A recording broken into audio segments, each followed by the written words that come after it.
Hi everyone, Robin and Annie here, Tipsy Realtor again, because it's Wednesday and it's Liquid Lunch Day. Wednesday, and it's Tipsy Realtor Season 5. Season 5. Spooky season. Yeah, we're into spooky territory. And it's pre-birthday for somebody here. Yeah. So, I just learned that I'm actually not turning 48. I'm turning 47 because my daughter did the math on how many years I've been alive.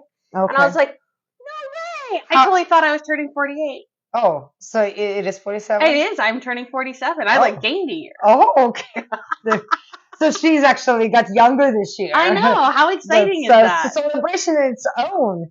So what are we doing today? Okay, so today we're going to do something called Dia del... Oh my God. Dia del...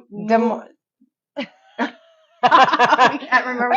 We're doing good. Dia del... De Muertos Mule. Okay. Which is a version, obviously, of... Day of the Dead, basically, mule. Yes.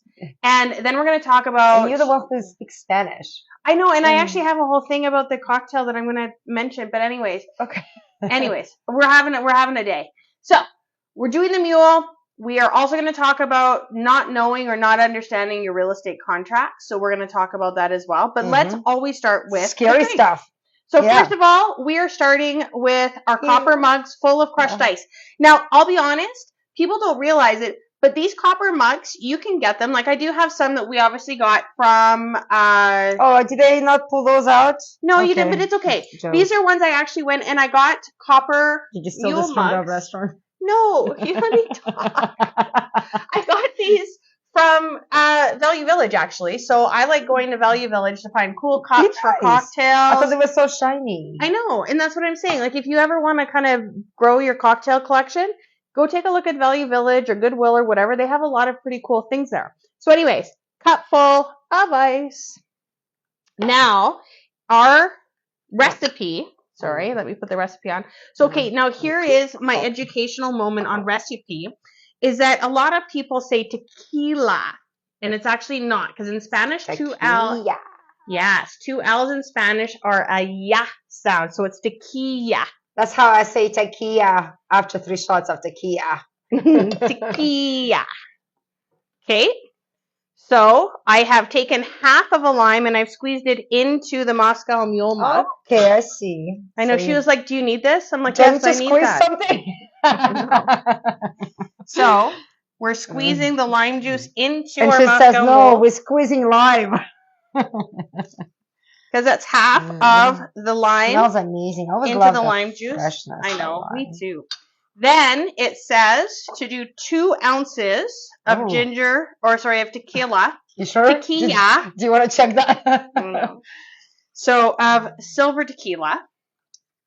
We're using Patron, but you're welcome to use any of your favorites, obviously. And then it says 4 ounces of ginger beer. Yeah, and because I cannot actually have beer products, Robin was kind to find Fever Tree. It's basically fermented ginger root in carbonated water and some sugar. So it's here. I thought that was ginger beer. No. Oh, well, it said it was like premium ginger beer. But that's what they call like beer, but it's not beer. So it's actually no like we call it that fermentation process for the beer. There's no malt, there is no oats, which is good for me. Yes, I did it just for Anna. So it's totally worked out. So, and then you put it all together, and there you have is your Day of the Dead Moscow Mule. Look at those cute sugar skeleton cookies. Can I see it? Hold on. I'm just gonna do this. Here, I got an idea. Wait. I got an idea. Okay. I can make it go that way. Oh yeah, cool. So see, he's drowning, my poor guy. And they are skeleton little sugar cookies. That's right. Yeah, and they came like, I'm gonna actually show because it's so cool because like, you know, Halloween season's coming up. Like, look at how like this is come a set of 6. And you just got it on Amazon, right? Yeah, I got everything. People always laugh at me because whenever I get something and they're like, "Oh, I really like that," I'm like, Amazon. Yeah. Oh, you know what? We forgot the whole chili part. Sorry, we forgot to put the chili on. Oh my God. So it says put a pinch of chili powder on the top. Just do it. All right. There. Oh, just on the top. Just on the top. All right. And then you can stir it in. Okay. Let's do this. So there you go. All right. And now we will see what the Day of the Dead tastes like.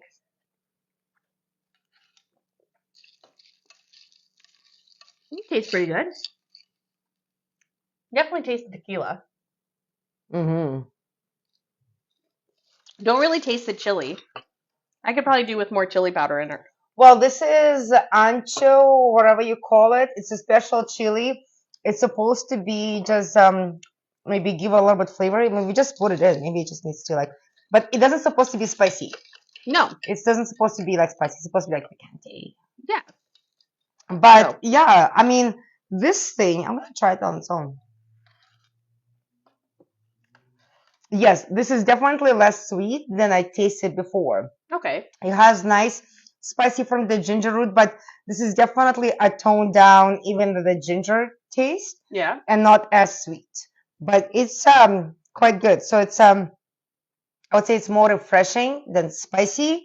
But if you go for those like big ginger beers, it will be spicier and heavier as a drink. Yeah. Yeah. I could see that. But this is nice. I It like is. this actually. I would highly recommend to kind of the sophisticated Halloween drink. It would be. So now, not knowing your real estate contracts. So not knowing your real estate contracts, I'm going to be honest with you. It is my belief that as your realtor, as we do it as our agents, when we're the agents of our clients, it is your agent's job to make sure that you understand the contract. It is also your own due diligence to make sure you understand the contract. And make time for it, because a lot of clients I find, you guys are so excited either to buy or sell a house that go through the process of those motions that nobody ever wants to like, it's like, oh, we're going to do it later. You know what later comes? Like when you're actually sending the paperwork and you need to get that done ASAP. And then there is not really time to the details of the contract. So just putting out there as your due diligence as a client is like, say to your realtor, like, I want to like understand the contract before I'm signing it. Absolutely. But your realtor also should be very adamant that you should understand the contract. Put the lights right. All good. So the big thing you need to understand when you're looking at those contracts is who is a contract between, who's party to the contract. So lots of times things can happen in your contract where clauses are written in about people fulfilling obligations that are not party to the contract. So you have to remember it's always between, in regards to a purchase contract, a buyer and a seller. Your buyer brokerage contract is actually between the brokerage that your agent works for and you. Yeah, like if any of you've done a listing, recently, there is a section where we say we appointing, for example, Robin Moser and Anna Terranoi to represent us, but you will never see our names on top of the contract between us and you as a seller. Absolutely. It's always Remax Realty Professionals. And then also too is you have to say, what is a contract for? Well, a buyer brokerage contract is to make sure that you understand the obligations between you and the agent that's representing you as a buyer. A purchase contract is only between you and the seller, and it's for the purchase of their home. A listing contract obviously is to give a realtor the right to act on your behalf when putting your home up for sale. And then you'll have other contracts like amendments to your contracts and other forms that you'll have to sign, but make sure that you understand what is the purpose of those documents. Yeah, absolutely. And you also have to remember the contract does have the start and the end date. And again, for both service agreement for your buyer brokerage and a listing agreement, both have the beginning and the end. And you need to understand what happens when it even does end. Like, for example, your confidentiality duties, they continue past the contract ends, right? So, and you need to understand, like, well, what happens if I don't want to continue the contract, right?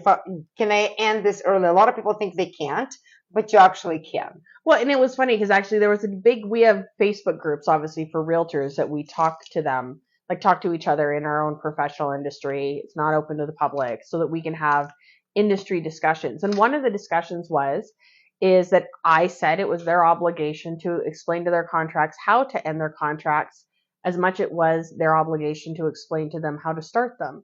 And it was funny because it was actually a big debate within our industry. Is that an obligation? I kind of think that if you're going to tell someone how to start something, you better tell them how to finish it too.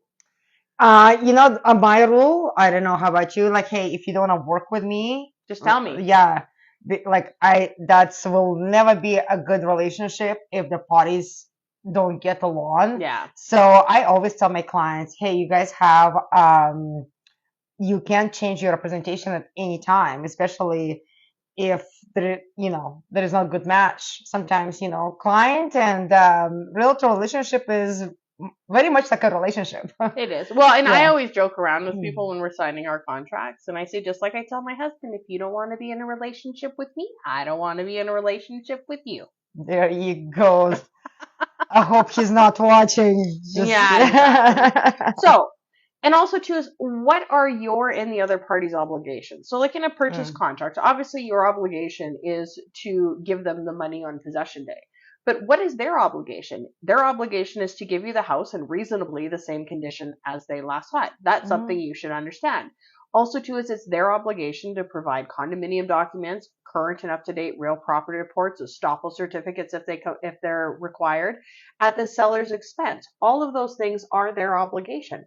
You should know that that's their obligation. Also, too, is you have to know when the contract, what terms of the contract are in your favor, as well as what terms of the contract are in the seller's favor, because some of them are written to be fair and equal, and some of them are specifically written like the conditions that all conditions are to the buyer's benefit if they're the buyer's conditions. So that means that if the buyer has conditions Mhm. in the contract, the buyer is the only one who gets to decide if they're satisfied or not. The seller doesn't get to debate that issue.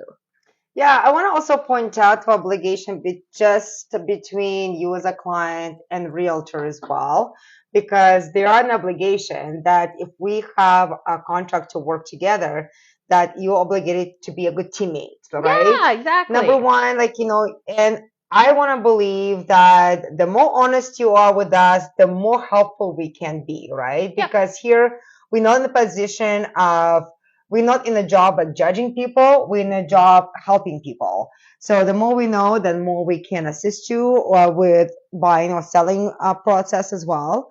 Because we don't like to be surprised at the end. That's the worst thing Unless it's ever. a good surprise, like diamonds. I always like diamonds. I'll Okay, always yeah. take diamonds as a surprise. But per contract, you cannot take diamonds as a surprise either. I thought I can put them through the brokerage. Only if it goes through the brokerage, but it has to be a very small diamond too.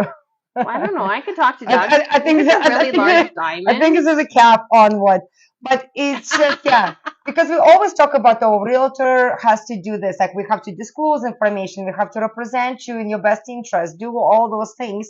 But as a client, you also have responsibility. I always tell the buyers, if you one day get up and you paint your wall pink, I mean the sellers, you have to tell me that yeah, because technically we have to make sure we're not representing that on MLS that your house is pink now. absolutely. Yeah. Now, the other What thing else is have? who's obligated to sign? And this one I actually put to dower or not to dower Um, because that's Always a always good question. exactly because we have to make sure that everyone's signature is on the contract that is required to be on the contract. And just because their name's not on title sometimes doesn't mean that they're not required to be on the contract, like with the exception of dower. But dower only applies if only one name's on title and anyone in that one name or during that legal marriage lived in the property at any point during the ownership. So one name on title, legally married, one or both people lived on the property. Yeah, That's kind of the thing. sometimes. And we did had a show last year, I believe, with Jeff Kahane about the dower. So Which I love because dower is a non-monetary right where matrimonial property law is monetary. I yeah, found that out during that time, which I thought was cool. exactly. And of course, come the closing time, we want to make sure that there is no breach of our contract on any points. Usually, that's where the realtors highly come involved because we want to make sure we check all the boxes before the closing. Because if you have a special terms and conditions of the sale, we'll make sure they're all met.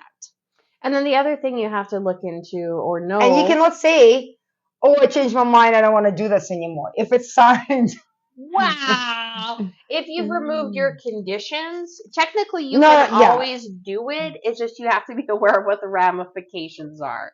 So technically, if you remove all your conditions and you want to get out of a contract, there may be ramifications like the loss of your deposit.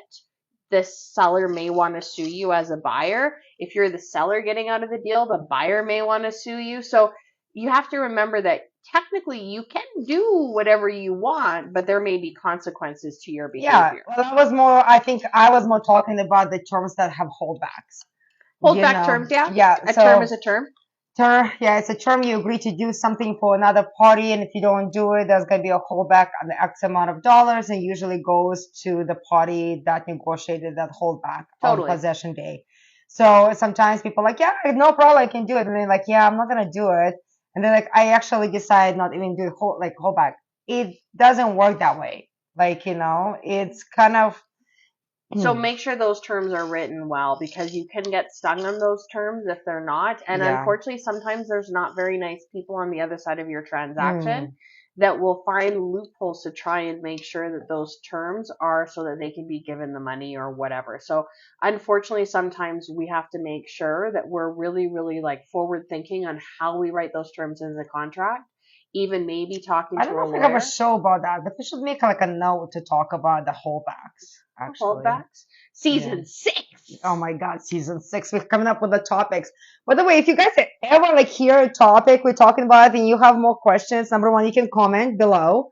Or you can say, hey, I want to have this topic to be covered. And that's going to give us an idea for the season 6. Absolutely. Because obviously season 5 is already created and It it's is. all in the journal. You can buy it on Amazon. Yes. Yeah. Let me show you. And it's so it's every cocktail we're making until end of June with a real estate topic and it makes a great gift for everybody who's like cocktailing and real estate. And if you're on our Facebook page, which you should be if you're watching this show, if you go up into the featured post, the link to buying the cocktail journal is right there. Yeah, amazing. So basically, if you take the time to read the contracts, talk to your realtor about the contracts, and at least ask the questions before you're signing things, Yes. right? I mean, a good realtor will always kind of point out what you need to know throughout the contract. I mean, like this weekend, I kept telling my client, like, we need to sign the contract so it stays valid. And you know what? You actually should, if you've got a realtor and you're about to sign a contract or anyone who's representing you and you're about to sign a contract and they don't take the time to listen to you or to sit down with you and make sure you understand what you're signing, honestly, fire them. Because I don't think you should have them representing you if they don't care enough to make sure that you know and understand what you're signing. Yeah, but I also want to say that be an adult and read a contract. True, I agree with that too. Because like I do enjoy when people actually read the contract first and then they come with me with questions. Absolutely. Because that becomes like a two-directional conversation instead of me telling you what's in a contract. And then you feel like you're feeding them through a fire hose. Yeah. And I had a client. And they're like, now sign here. They're like, I don't know. Can I take it to my lawyer? I always Which laugh. you can, by the way. You can, absolutely. Actually. Yeah. I had a client the other day when I was reading through the contract and explaining it to him, and he says, how many times you said this? I said, a lot. And he laughed. He goes, yeah, it sounds like it. I said, I'm sorry, I'm not trying. 2 languages. I don't know 2 yet. Yeah. But here we are. Okay. Yeah. We're talking about prizes. So this month we are giving away the amazing whiskey dispenser that is a gun with whiskey glasses. And it's so cool. Yeah. So hang on. So this is like a cool box. Look at this box. Anna really likes the box. Well, look at what? If you win it and you're like, what am I gonna do with a gun, a whiskey? Like it's so manly. So manly. It makes a really great gift because it's like a presentation already. Awesome. Go back to the photo. Yeah, like we had it actually. If you go to the show from last week, I had it open. It does look really cool with whiskey in it. So. We haven't filled it with whiskey though. Well, no, because we're keeping it new. Yeah. Okay. But what are we doing next week? Next week we are talking about witch's brew is what we're teaching you how to make because we're getting closer and closer to Halloween. Should we dress like a witches? Oh, we should. Okay, and then how to get your tenants to cooperate when selling your rentals, which sometimes you might need witch's brew. It is a scary topic actually, so yeah, definitely spooky. Thanks for watching, guys. If you have any questions about the market, because everybody's kind of interested what market is doing right now, and it's Still doing some great things out there. It's Please, picking up. yeah. I booked like 15 showings today, and like You owe me half of 20 them. bucks. Oh, that's right. We had a Bitcoin. Okay, but I Yeah. booked like 15 showings, and like half of them were conditionally sold. Yeah. I had to like rebook showings. Absolutely. Everything is selling. We're still very active, especially in certain price ranges and certain real estate pockets. Please reach out to us because Robin and I and Michelle can help you guys out, answer your questions, and build a plan. And of course, if you want to win the lovely prize we talked about, please like and love our show on all the social medias. Tag your friends. Every time you like, love, and tag, you will be entered to win As our many amazing times. prize. So, thank you very much. Have a great week. Enjoy the beautiful colors of fall that are out there right now. I think it's the nice day. Yes, and we'll see you next week. Bye.